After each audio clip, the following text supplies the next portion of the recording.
Voy a comenzar una serie en esta noche, me va a ocupar por lo menos 4 domingos, sobre las 7 iglesias del Apocalipsis. Si ponemos la primera placa, apaguen las luces porque ahora sí vamos a necesitar que se vea la pantalla. Las 7 iglesias del Apocalipsis.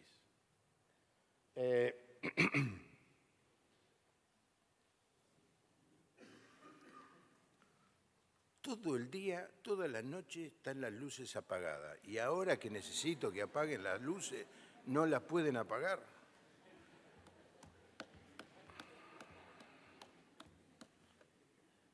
¿Estas dos las podés apagar? Bueno, yo sé que ustedes sueñan con ir a alguna de estas islas. Yo también. Aquí está Atenas, pero de este lado es Turquía. Fíjense, aquello es Estambul. Las 7 iglesias del Apocalipsis estaban en esta zona de que hoy es Turquía. Sigue quedando Esmirna, que es la segunda de las iglesias, un puerto hoy muy, muy importante, la segunda ciudad en Turquía. Ponemos el otro mapa, es un dibujo. Esa zona en este dibujo se ve mejor. Son 7 iglesias. Comienza con Éfeso, así como las agujas del reloj.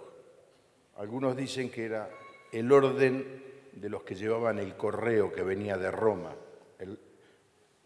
Aunque ahora el puerto es aquí, Esmirna, en esa época el puerto era Éfeso. Y llevaban Esmirna, Pérgamo, Tiatira, Sardis, Filadelfia y Laodicea. Y el Señor les escribe una carta a cada una de estas iglesias. Hay 2 a las cuales solo elogia, que son Esmirna y Filadelfia. De las otras dice cosas que nos van a ayudar a reflexionar a nosotros. Y marco aquí la isla de Patmos, que estaba a unos 60 kilómetros de Éfeso, porque era el lugar donde Juan estaba exilado. Lo habían mandado el emperador y estaba allí, cuando en un momento Juan, esto es en el año 96, al final ya de su vida, el Señor Jesús murió en el año 33. Juan posiblemente tendría 20 años, o sea que en el año 96, ¿cuánto tendría? Vos que sos profesor, tenés que hacer ese cálculo. Era muy mayor, muy mayor. Y él está exilado allí. Y en un momento recibe una revelación que él escribe. A esa revelación se le llama, nosotros en español, el libro del Apocalipsis. En la mayoría de las Biblias es el libro de revelaciones, pero nosotros llamamos a este libro el libro de Apocalipsis. Para poder entender las cartas a las iglesias necesariamente tenemos que leer el capítulo 1, y lo voy a hacer ahora, para mencionar lo que es el libro de Apocalipsis, del que en este momento vamos solamente a estudiar el capítulo 2 y el capítulo 3 en estos próximos domingos. Así que el libro de Apocalipsis comienza con estas palabras: la revelación de Jesucristo que Dios le dio para manifestar a sus siervos las cosas que deben suceder pronto. Y la declaró enviándola por medio de su ángel a su siervo Juan, que ha dado testimonio de la palabra de Dios y del testimonio de Jesucristo y de todas las cosas que ha visto. Bienaventurado el que lee y los que oyen las palabras de esta profecía y guardan las cosas en ella escritas, porque el tiempo está cerca. Juan, a las 7 iglesias que están en Asia. Gracia y paz a vosotros del que es y que era y que ha de venir, y de los 7 espíritus que están delante de su trono, y de Jesucristo, el testigo fiel, el primogénito de los muertos y el soberano de los reyes de la tierra, al que nos amó y nos lavó de nuestros pecados con su sangre, y nos hizo reyes y sacerdotes para Dios, su Padre. A Él sea gloria e imperio por los siglos de los siglos. Amén. He aquí que viene con las nubes y todo ojo le verá y los que le traspasaron, y todos los linajes de la tierra harán lamentaciones por Él. Sí, amén. Yo soy el alfa y el omega, principio y fin, dice el Señor, el que es y que era y que ha de venir, el Todopoderoso. Yo, Juan, vuestro hermano, y copartícipe vuestro en la tribulación, en el reino y en la paciencia de Jesucristo, estaba en una isla llamada Patmos, por causa de la palabra de Dios y el testimonio de Jesucristo. Yo estaba en el Espíritu en el primer día del Señor. Y oí detrás de mí una gran voz como de trompeta, que decía: yo soy el alfa y la omega, el primero y el último. Escribe en un libro lo que ves y envíalo a las 7 iglesias que están en Asia: a Éfeso, Esmirna, Pérgamo, Tiatira, Sardis, Filadelfia y la Odisea. Y me volví para ver la voz que hablaba conmigo, y vuelto vi 7 candeleros de oro, y en medio de los 7 candeleros a uno semejante al Hijo del Hombre, vestido de una ropa que llegaba hasta los pies, y ceñido por el pecho con un cinto de oro. Su cabeza y sus cabellos eran blancos como blanca lana, como nieve, sus ojos como llama de fuego, y sus pies semejantes al bronce bruñido, refulgentes como en un horno, y su voz como estruendo de muchas aguas. Tenía en su diestra 7 estrellas, de su boca salía una espada aguda de 2 filos, y su rostro era como el sol cuando resplandece en su fuerza. Cuando le vi, caí como muerto a sus pies. Y él puso su diestra sobre mí, diciéndome: no temas, yo soy el primero y el último, y el que vivo y estuve muerto. Mas he aquí que vivo por los siglos de los siglos. Amén. Y tengo las llaves de la muerte y del Hades, el infierno. Escribe las cosas que has visto y las que son y las que han de ser después de estas. El misterio de las 7 estrellas que has visto en mi diestra y de los 7 candeleros de oro. Las 7 estrellas son los ángeles de las 7 iglesias, y los 7 candeleros que has visto son las 7 iglesias. El libro de Apocalipsis es una revelación de Jesucristo en toda su gloria. Describe la consumación de los tiempos. Menciona cosas del cielo, de la tierra, de debajo de la tierra. Habla predominantemente de Jesucristo, pero también habla de ángeles, demonios, guerras en el cielo, de Armagedón, del juicio de Dios, de la apertura de los 7 sellos, el sonido de la trompeta y el derramamiento de las copas. Habla del nuevo cielo y de la nueva tierra, anuncia la destrucción de la muerte, habla de la muerte, del infierno y de los enemigos de Cristo, habla de dónde vamos a pasar nosotros la eternidad. Juan tuvo una visión, y cuando tuvo esta visión se cayó, dice el texto, como muerto. Así que el libro del Apocalipsis comienza con esta aparición de Jesucristo ahí a Juan en la isla de Patmos. Y en los primeros 2 capítulos, luego el segundo y el tercero, se nos menciona o se nos dan los mensajes que el Señor quería darle a las 7 iglesias. En el versículo 19 vemos un bosquejo de lo que es el libro de Apocalipsis. Dice así: escribe lo que has visto. ¿Y qué es lo que ha visto? La visión de Cristo. El segundo paso es: y lo que ahora hay. Lo que ahora hay, ¿qué son? Las 7 iglesias. Para luego decir: y los eventos del fin de los tiempos. Todo lo que va a suceder, que está sucediendo y que va a suceder en el futuro, en el fin de estos tiempos. No estamos lejos, hermano. Y eso ocupa del capítulo 4 al último capítulo del libro de Apocalipsis. Ahora, nosotros vamos a estudiar las cartas a la iglesia. Estas iglesias existían cuando Juan escribió este libro, esta revelación. Él lo está haciendo en el año, como les decía, 96. Eran iglesias reales en lo que hoy es Turquía. Y hay un mensaje particular para cada una. Ahora ustedes tienen que entender el contexto de esto que está sucediendo. En ese momento las iglesias están viviendo una fuerte persecución. El emperador que en el año 94 comenzó a regir en Roma era Domiciano, el hermano del emperador Tito. Ambos eran hijos de Vespasiano. Perdón, yo nunca hago esto, y nunca hago esto porque no tengo por qué hacer algo que usted no puede hacer, pero en este caso lo necesito. Así que Domiciano es el que se creyó que era Dios. Todos los otros se hacían adorar como Dios, pero este es el que yo de verdad. Y perseguía a los cristianos con métodos que son descritos como los más crueles.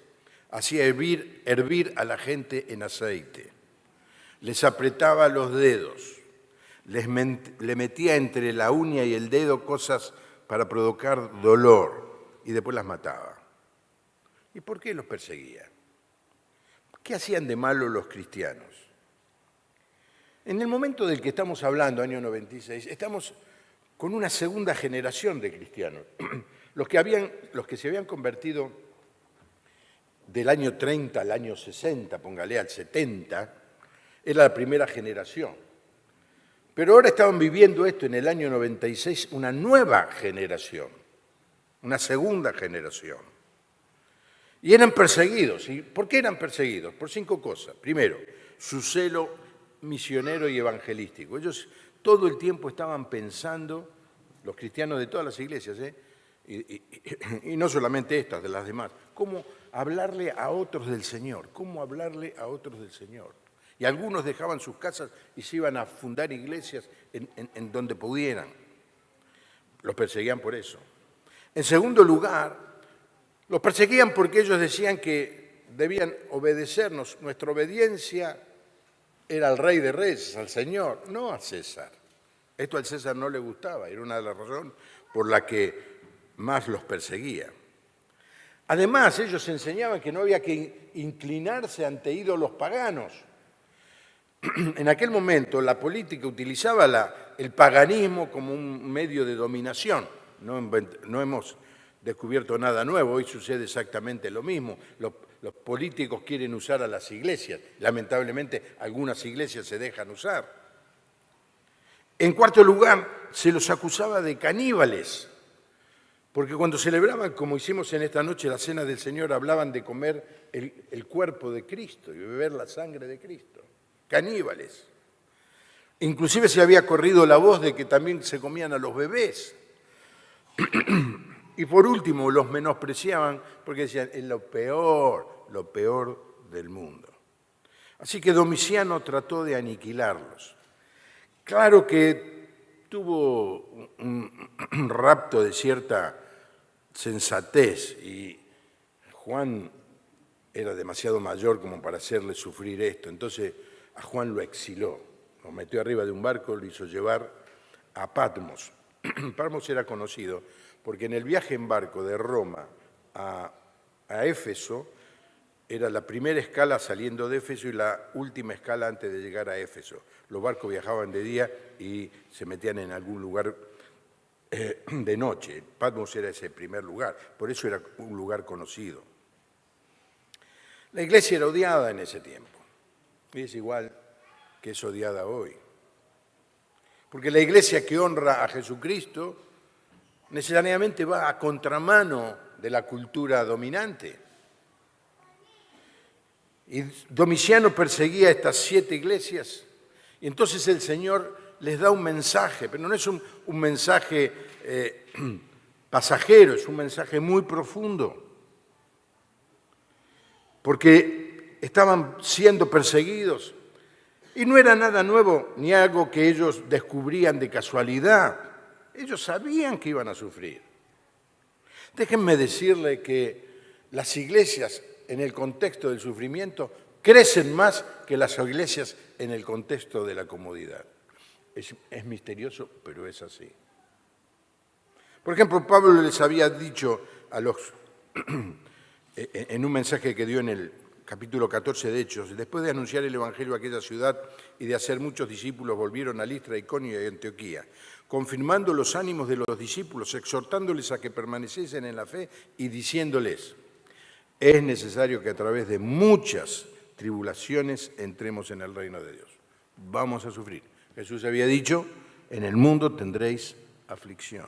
Pedro le dice, para esto fuisteis llamados porque también Cristo padeció por nosotros, dejándonos ejemplo para que sigáis sus pisadas. ¿Cuáles son?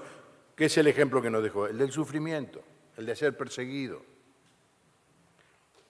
Y este es el riesgo de ser fieles al Señor, ser perseguidos. Y estas cartas tienen algo profético, porque representan a todas las iglesias de todas las edades. También representan a diferentes clases de iglesia. No son igual la de Éfeso que de la Odisea, pero también representan a diferentes clases de cristianos. Entonces, cuando estudiemos estas iglesias, vamos a mirar lo que el Señor le decía a esa iglesia. Pero vamos a ser honestos y vamos a decir, bueno, pero ¿qué nos dice a nosotros como iglesia? Y luego vamos a ser personales y decir, bueno, ¿qué es lo que me dice este mensaje a mí? Así que en esta primera noche voy a hablar de la iglesia de Éfeso. Pone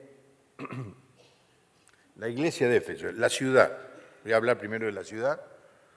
Pon el próximo. Ah, no leí el capítulo, perdón, vamos a leer la carta primero. Vamos a leer la carta de la que vamos a hablar esta noche. Mire, me saltaba eso. Aquí está la carta, 7 versículos. Escribe al ángel de la iglesia en Éfeso, el que tiene las 7 estrellas en su diestra, el que anda en medio de los 7 candeleros de oro, dice esto.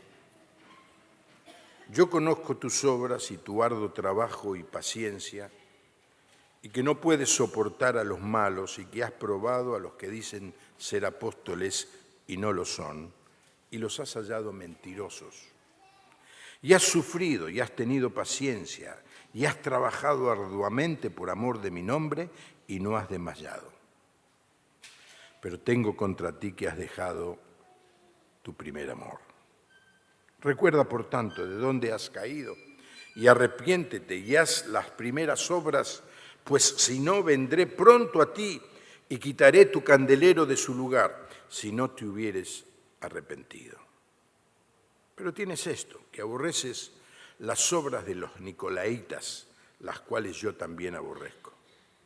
El que tiene oído, oiga lo que el Espíritu dice a las iglesias. Al que venciere, le daré a comer del árbol de la vida, el cual está en medio del paraíso de Dios. Así que lo primero que vamos a ver es la ciudad. Es una ciudad que tenía más o menos una población de 250.000. Ahora usted dice, ¿cómo se sabe? Porque los romanos construían auditorios, teatros, para el 10% de la población del lugar. Y el auditorio que hay allí en Éfeso tiene lugar para 25.000. Es interesante que uno se para allí y habla y la gente que está arriba lo escucha. Tiene una acústica espectacular. Bueno, esta foto de satélite es de ahora, no es de aquella época. Es un chiste, no sé si... No es muy bueno porque nadie se ríe, pero no importa. Esta es la ciudad de Éfeso. Usted me dice, pero dijo que era puerto. Sí, en la época de San Pablo y de Juan, ¿ven? Ahí termina un camino Este es el estadio que les dije, gracias por apagar la luz cuando hace falta. Este es el estadio para 25.000. Y tenía un camino acá, esto era el mercado, y acá había un lago, y ahí llegaban los barcos. Hay un río acá que viene así.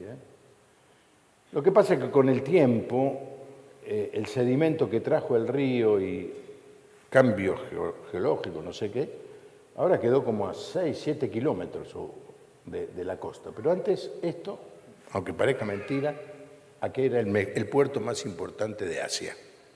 La otra foto, solamente para mostrarle, esto es lo que le estaba hablando, y aquí está, hoy hay una torre, una columna toda destruida, no quedó nada del templo Artemisa, está ahí.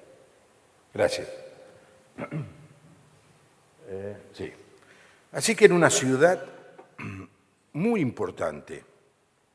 La capital de esa zona era Pérgamo, pero esta era la ciudad donde se movía el comercio y la política. Era el puerto más grande de Asia, era un centro comercial muy importante, se cruzaban allí 4 rutas, era una ciudad con muchos nombres, le llamaban el Mercado de Asia, y después le pusieron el Camino de los Mártires, porque a los cristianos que eran apresados para llevarlos a Roma los llevaban allí. Era una ciudad con libertad política, es decir, no había ejército romano, no había cuarteles, y era muy famosa por los juegos deportivos que allí se hacían. En un momento, Pablo, en el libro de Hechos, dice que quiere llegar a Éfeso en mayo. ¿Por qué quería llegar en mayo? Porque quería llegar para la época de los juegos deportivos, que era cuando se llenaba la ciudad y había más gente para predicar. ¿Pero por qué era muy importante esta ciudad? Por el templo. Tenía un templo dedicado a la diosa Diana o Artemisa. Y este es un dibujo, porque hoy por hoy lo único que queda es una columna. Lo que pasó es que un emperador cristiano dijo, este es un lugar pagano, y lo destruyó.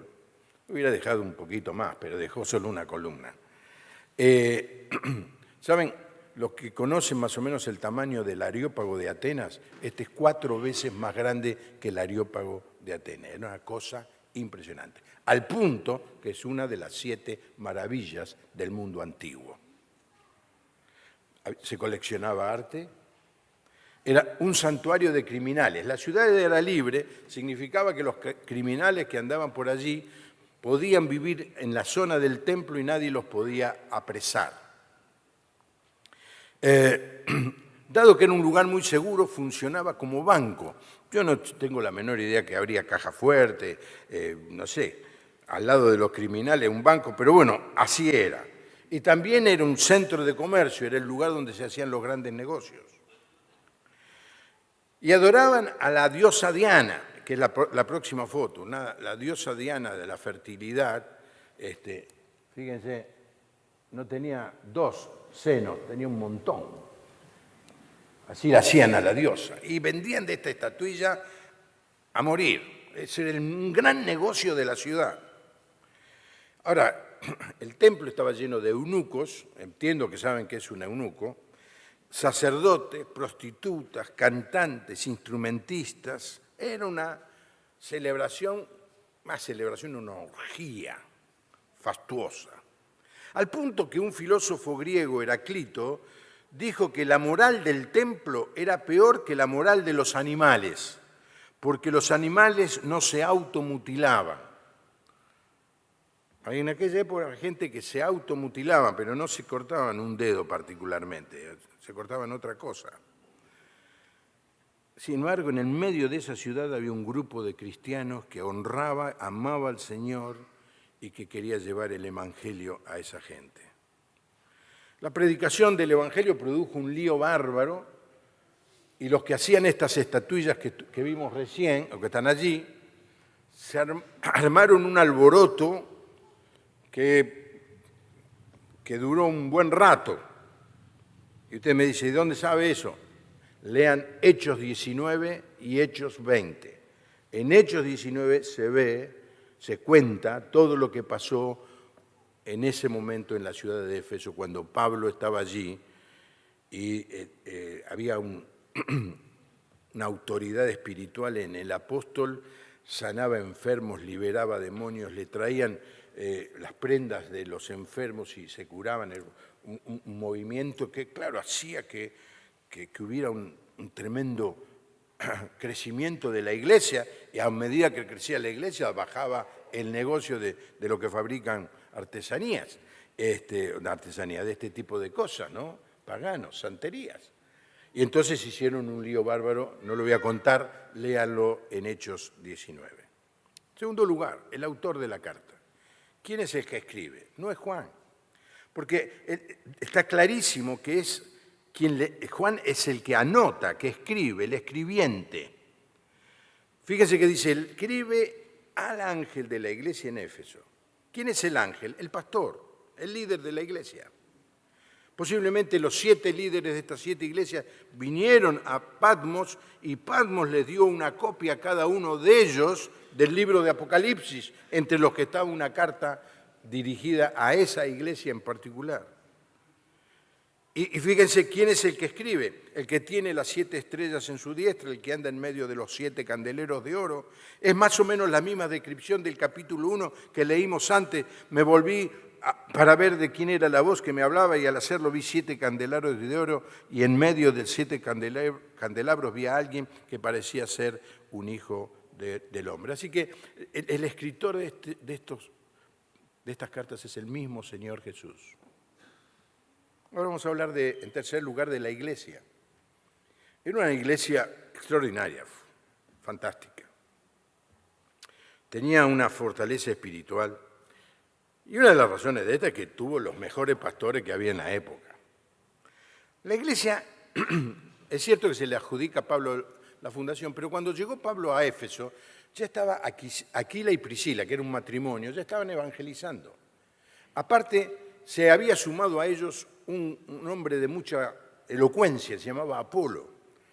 Aquila y Priscila le enseñaron a Apolo que no tenía todo el conocimiento que debería tener. Apolo lo aceptó y se convirtió en un gran predicador. Entonces, cuando llega Pablo, encuentra que hay un movimiento y hay un grupo de gente que había sido bautizado por Juan el Bautista y les habla y se convierten y reciben el Espíritu Santo. Así que podemos decir que todos ellos, o Pablo, fundaron esta iglesia. Y era una iglesia que tenía un profundo celo por evangelizar a esa ciudad. Era una ciudad, qué sé yo, tipo Mar del Plata, que pasa mucha gente, porque mucho comercio. Así que eso lo pueden leer en Hechos, como les decía, capítulo 19, capítulo 20. Una gran iglesia. Entonces viene el elogio del Señor.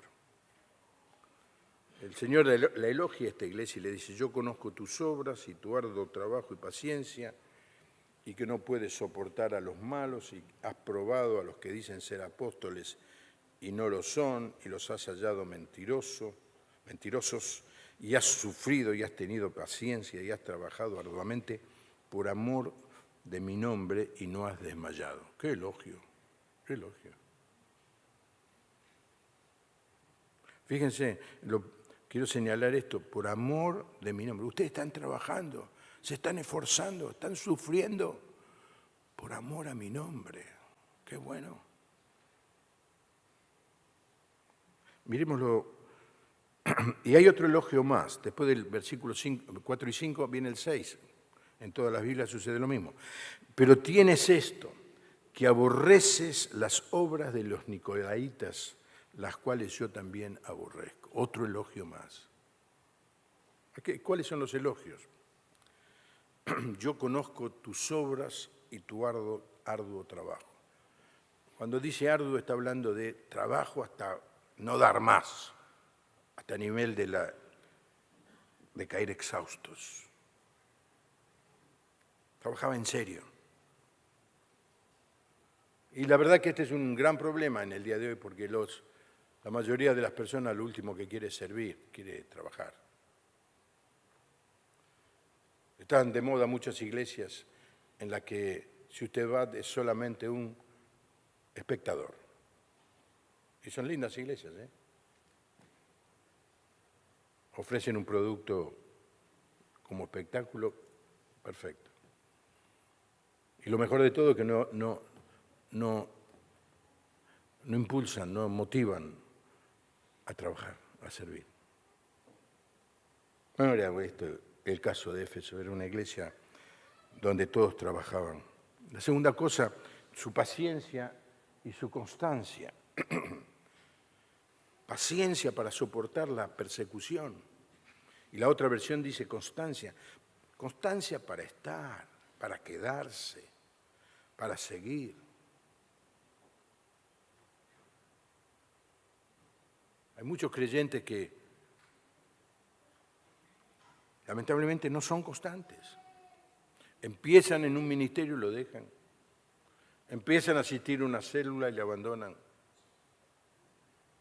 Se involucran en alguna actividad y al año ni se acuerdan qué hacían. Estos creyentes tenían constancia para servir. En tercer lugar, miren qué elogio, no puede soportar a los malos. Muy valioso este párrafo.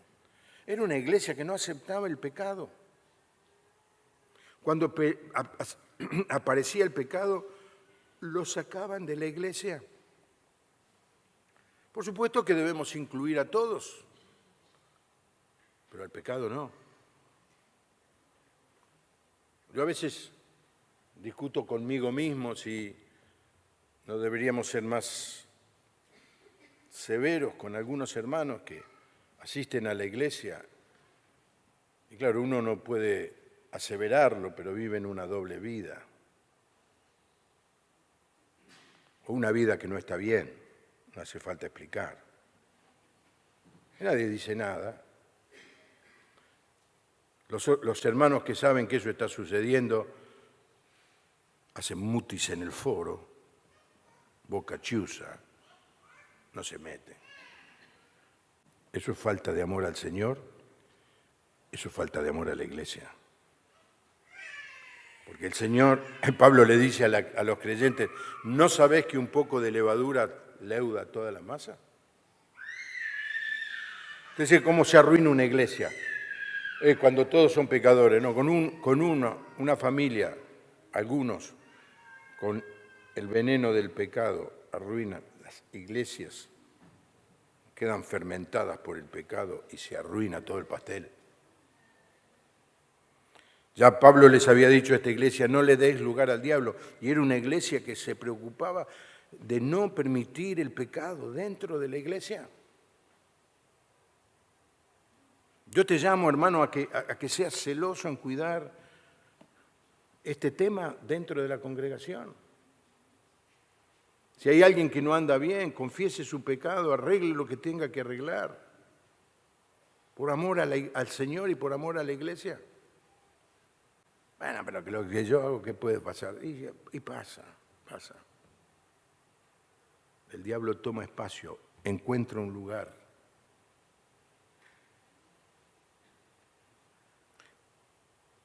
Cuando Pablo se despedía de los ancianos de esta iglesia de Éfeso, quiso ir, como les dije, quiso ir a las Olimpiadas, pero no fue.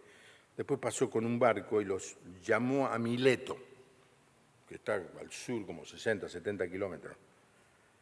Deben haber caminado estos hermanos 2 días por lo menos para llegar. Y entonces él les dice un mensaje extraordinario del capítulo 20 de Hechos. Por tanto, mirad por vosotros y por todo el rebaño que el Espíritu Santo os ha puesto por obispos para apacentar la iglesia del Señor, la cual él ganó por su propia sangre. Porque yo sé que después de mi partida entrarán en medio de vosotros lobos rapaces que no perdonarán al rebaño. Miren, hermanos, tenemos que estar muy atentos. Pablo les alerta a la iglesia, ojo, me voy yo, pero van a venir. Ahora, lo bueno también de esta iglesia es este otro punto, el discernimiento espiritual.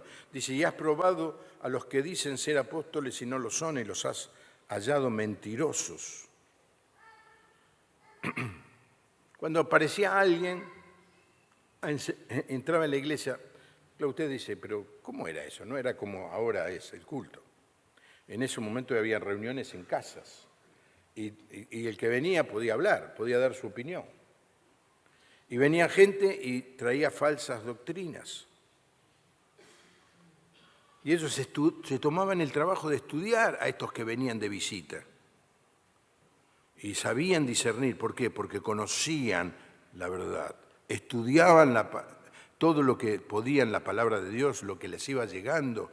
Recién al final en esa etapa empezaban a tener ellos las cartas de Pablo y los evangelios. Todavía no las tenían todas juntas, pero estudiaban. Y cuando venía alguien con falso mensaje, lo sacaban corriendo.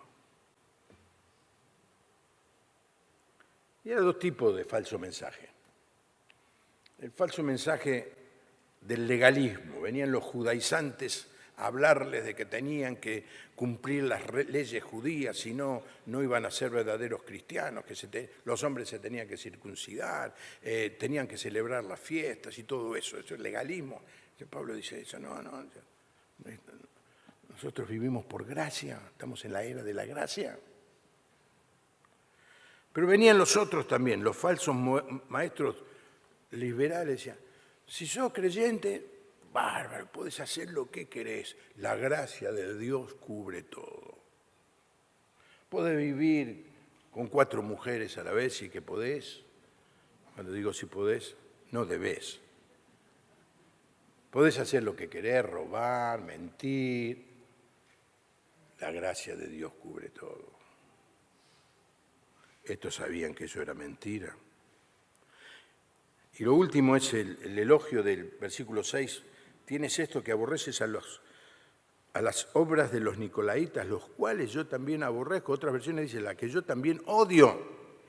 No se sabe bien quiénes eran estos nicolaitas.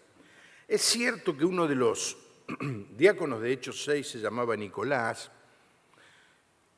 Posiblemente se dice que un tal Nicolás tuvo una frase y que se la tomaron y se la tergiversaron y crearon toda una secta. Y otra vez, la secta era esta.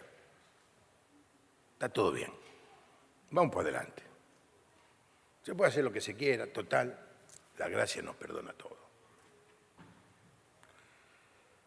Clemente de Alejandría, que vivió en ese tiempo, dijo, se abandona, por este grupo, se abandonan a sí mismos al placer como cabras, viviendo una vida de autoindulgencia. No sé mucho de las cabras, pero no creo que sea un elogio esto.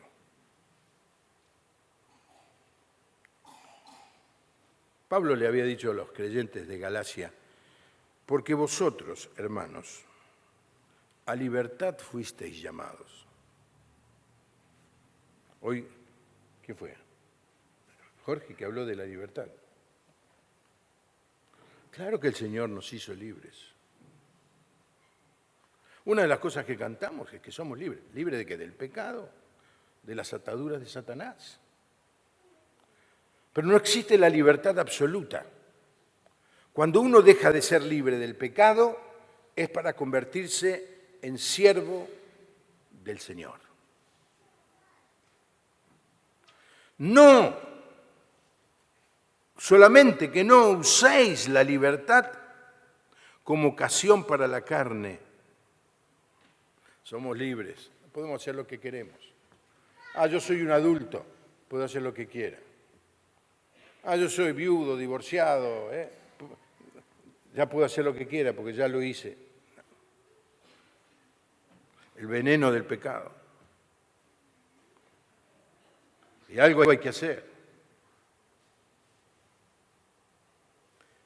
Este grupo había llegado a Éfeso. Ya vamos a hablar un poco más de esto porque estos llegaron a Éfeso y los de Éfeso los rechazaron, porque era una iglesia fuerte.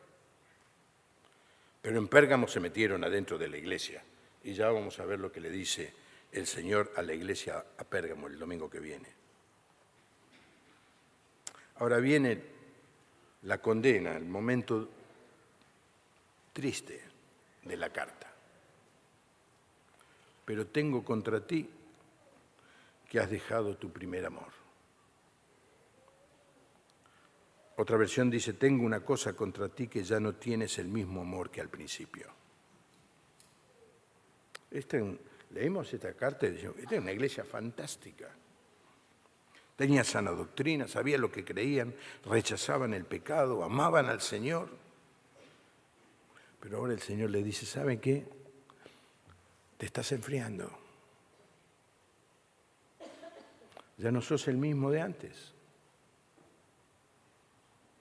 ¿Trabajas mucho? Sí, pero mucho trabajo mecánico, mucho trabajo por inercia, mucho trabajo para sentirse bien. Pero algo que eras antes, ya no lo sos. Ese fervor, ese amor al Señor se está apagando.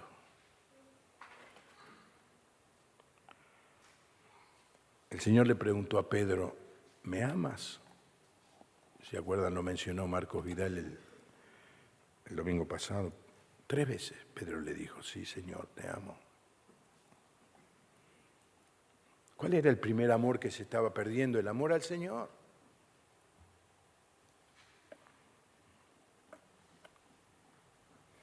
Es sorprendente emocionante más que sorprendente, cuando vemos a alguien que se convirtió y está en el primer amor.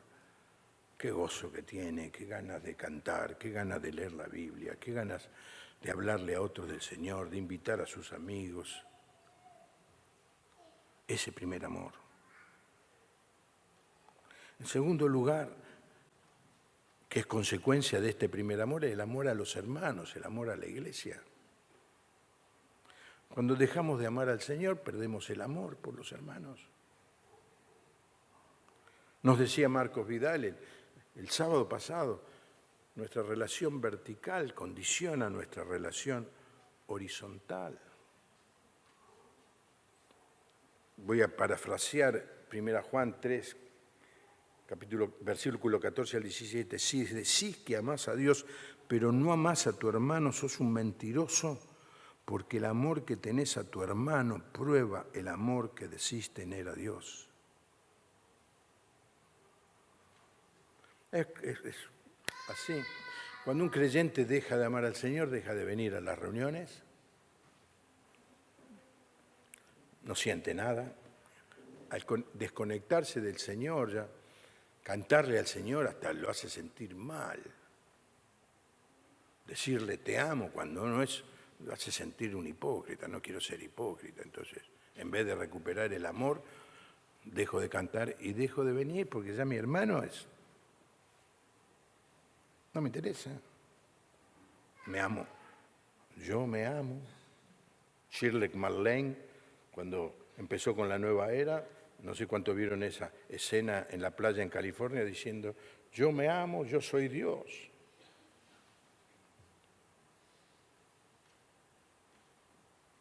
Y lógicamente eso nos lleva a no amar al barrio, a la comunidad, a la ciudad, al país y al mundo.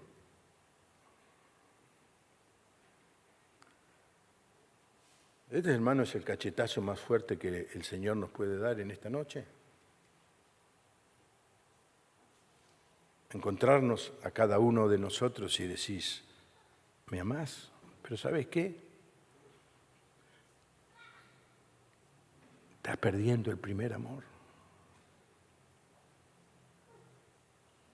Se te nota en tu actitud, se te nota en tu cara, se te nota en lo que haces, se te nota en tus prioridades, se te nota en la manera que usás el tiempo, se te nota en la manera que usás tus recursos. ¿Me amás? El Señor no va a venir a preguntarte cuánto trabajás antes de preguntarte, ¿me amás? Entonces le da 3 indicaciones. Versículo 5, recuerda, por tanto, de dónde has caído. ¿Sabe qué? A mí esto a mí no me motiva mucho porque yo me convertí cuando era muy chiquito. Yo no dejé el mal camino, nada. Yo solamente como niño le abrí mi corazón al Señor Jesús y lo recibí como mi Salvador. Pero es un llamado a aquellos que se convirtieron de grandes y se acuerdan de cuando recibieron al Señor, el gozo, el amor al Señor. Recordá eso. ¿Y qué tenés que hacer? Arrepentite. Arrepentite de haberlo perdido. Arrepentite de haber dejado que ese amor se enfríe. Y luego, ¿qué tenés que hacer? Y haz las primeras obras. ¿Qué es las primeras obras? Volvé a hacer lo que hacías en esa época. Cantabas más, orabas más, leías más la Biblia, evangelizabas más. Hacelo, empezá a cero. Parece ser que este es el método, parece que esta es la receta de Dios para su iglesia, para volver a recuperar el primer amor. Pues si no, vendré pronto a ti y quitaré tu calendero de su lugar, si no te hubieres arrepentido. Esto para la iglesia. Si esta iglesia deja de amar al Señor Jesús, el Señor va a quitar el candelero. Va a seguir funcionando, va a seguir habiendo reuniones, va a seguir habiendo actividades, pero el candelero, la presencia de Dios, no va a estar más aquí. ¿Ustedes quieren eso, hermanos?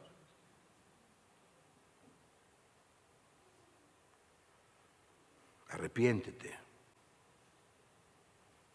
Y por último, el gran llamado es el del último versículo, y con esto termino. El que tiene oídos, oiga lo que el Espíritu dice a las iglesias. ¿Me estás escuchando bien? Como el Señor dice, ¿me escuchás bien? ¿Escuchaste la lectura de la carta? ¿Escuchaste bien? Al que venciere, ¿quién es el que vence? El que habiendo descubierto que su fe, su amor se ha enfriado, se arrepiente y busca las primeras obras y clama: Señor, quiero volver a tener ese celo, ese amor por ti. Un viejo himno decía: avívanos, Señor, renueva nuestra vida.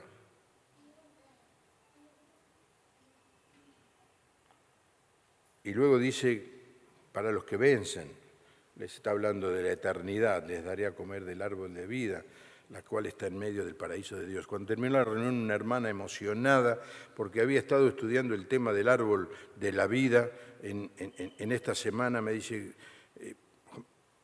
pastor, me dice, el árbol este de la vida era para la sanidad a las naciones.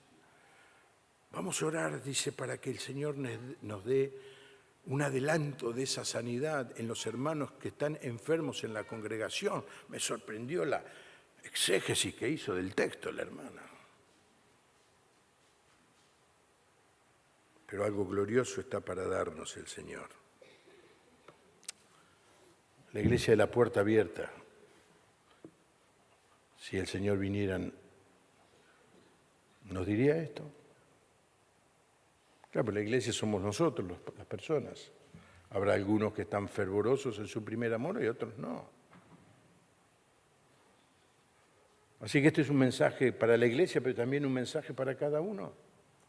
Si hay personas que han venido por primera vez, escuchan un mensaje de exhortación de parte del mismo Señor Jesús a los creyentes. Si te decidís a ser un cristiano, decidite a ser un cristiano fervoroso.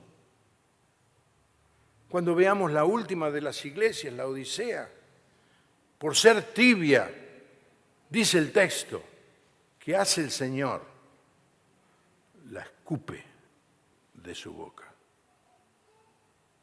No es un tema fácil,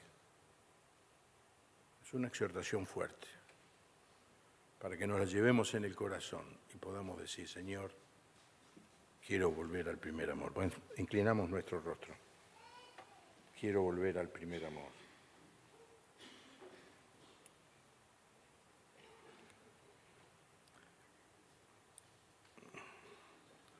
Mariano, ¿podés venir? Willy. Inclinemos nuestro rostro y oremos. Cada uno escucha esto del Señor. Yo soy el pastor, yo también lo escucho y a mí me pega muy fuerte, me pega muy fuerte.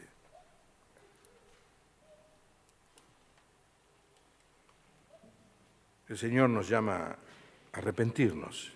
Es bueno que tomemos un tiempo de decirle, perdóname, Señor, he descuidado el primer amor.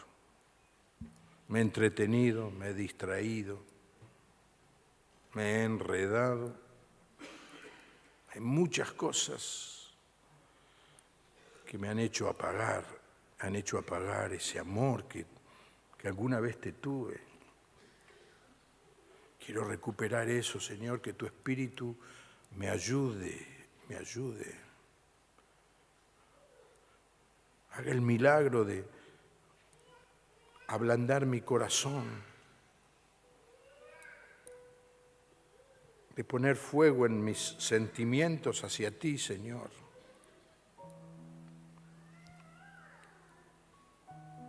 No quiero que me digas, eres tibio.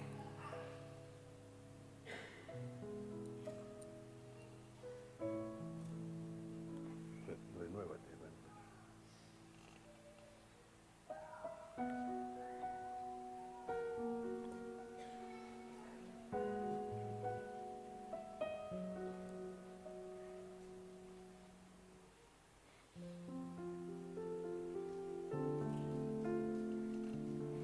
No hace falta casi que miremos la transparencia.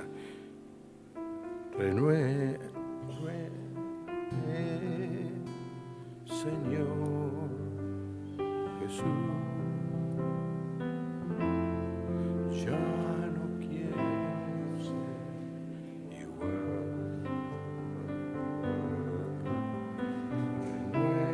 Renuévame, Señor.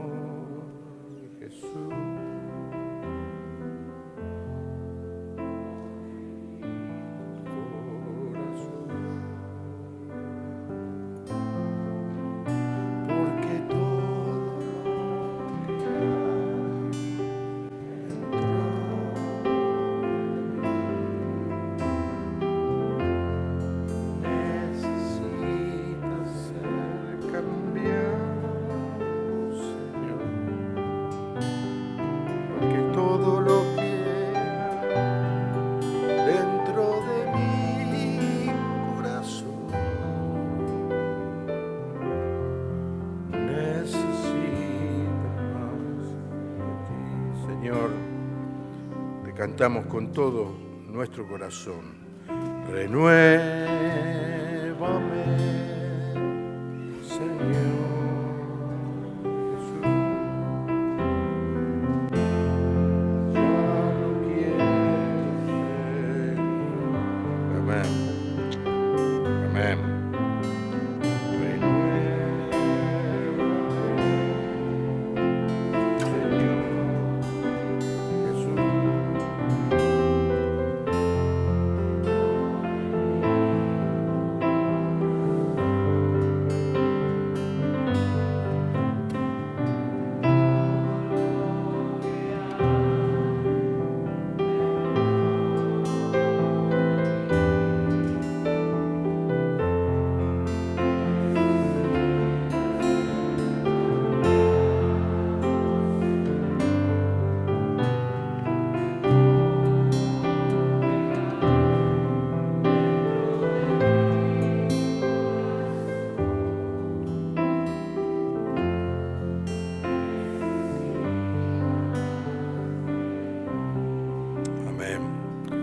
Cantamos esta canción, Señor, en debilidad, en flaqueza.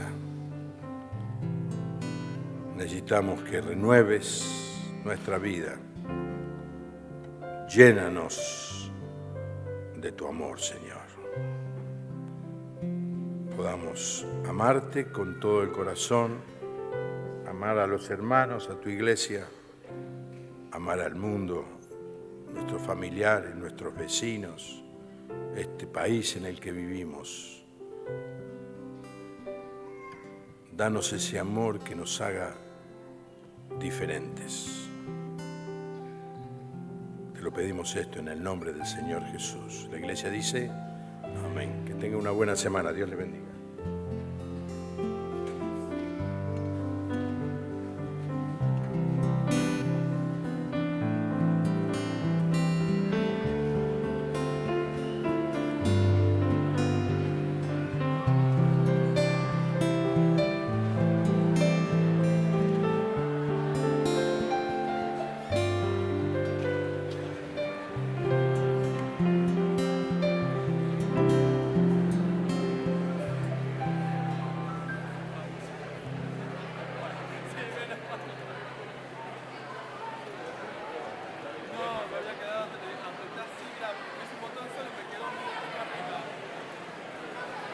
Apoyo algo